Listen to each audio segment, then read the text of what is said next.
High বন্ধুরা, Jhuma Bengali kitchen থেকে YouTube চ্যানেলে তোমাদের স্বাগত জানাই। আজকের রেসিপি হলো ভোলা মাছের ঝাল। ভোলা মাছগুলো আমি আগেই ধুয়ে পরিষ্কার করে রাখছি। এখন লবণ ও হলুদ মাখিয়ে নিলাম। এরপর ঝাল ঝাল ভোলা মাছ বানানোর জন্য আমি পেঁয়াজও কুচিয়ে নিলাম আর দুটো টমেটোও আমি কুচিয়ে নিলাম। সঙ্গে মশলাটাও রেডি করে নেব। এখন কড়ার তেল গরম হয়ে গেছে। লবণ হলুদ মাখিয়ে রাখা মাছগুলো এখন এক এক করে তেলে ছেড়ে দিলাম আর এইভাবে উল্টিয়ে পাল্টিয়ে ভেজে নিলাম। দেখো, মাছ ভাজা আমার হয়ে গেছে।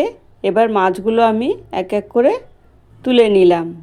ওই কড়াইতে মাছ ভাজা তেলের মধ্যে সামান্য একটু আরও তেল দিয়ে দিলাম। এখন কুচিয়ে রাখা পেঁয়াজগুলোও দিলাম, দিয়ে ভালো করে নেড়ে চেড়ে ভেজে নিলাম। এখন লবণ হলুদ ও কেটে রাখা টমেটো দিয়ে ভালো করে নেড়ে চেড়ে আবার একটু ঢাকা দিয়ে দিলাম। 3-4 মিনিট পর ঢাকনা খুললাম। টমেটোগুলো সিদ্ধ হয়ে গেছে। 1 চামচ লঙ্কা গুঁড়ো দিয়ে ভালো করে নেড়ে চেড়ে জিরে সর্ষে রসুন একটা মশলা বানিয়ে রাখছিলাম, মশলাটা দিয়ে ভালো করে কষিয়ে নিলাম।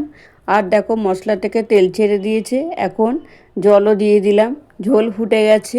এবার ভেজে রাখা মাছগুলো এক এক করে ঝোলের মধ্যে ছেড়ে দিলাম।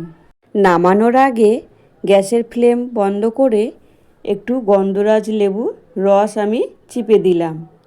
কত সুন্দর কালার ও ফ্লেভার, লাল লাল ঝাল ঝাল। দেখো, দেখেই মনে হবে কত সুন্দর, কত লোভনীয় হয়েছে। রেসিপিটি এইভাবে বানিয়ে খেয়েও বন্ধুরা। ভালো লাগলে একটা লাইক কমেন্ট ও সাবস্ক্রাইব করে দিও ঝুমা বেঙ্গলি কিচেনে। আজ এই পর্যন্ত, ফিরে আসছি আবারও এক রেসিপি নিয়ে। এখন সুস্থ থেকো, ভালো থেকো, টাটা, বাই বাই।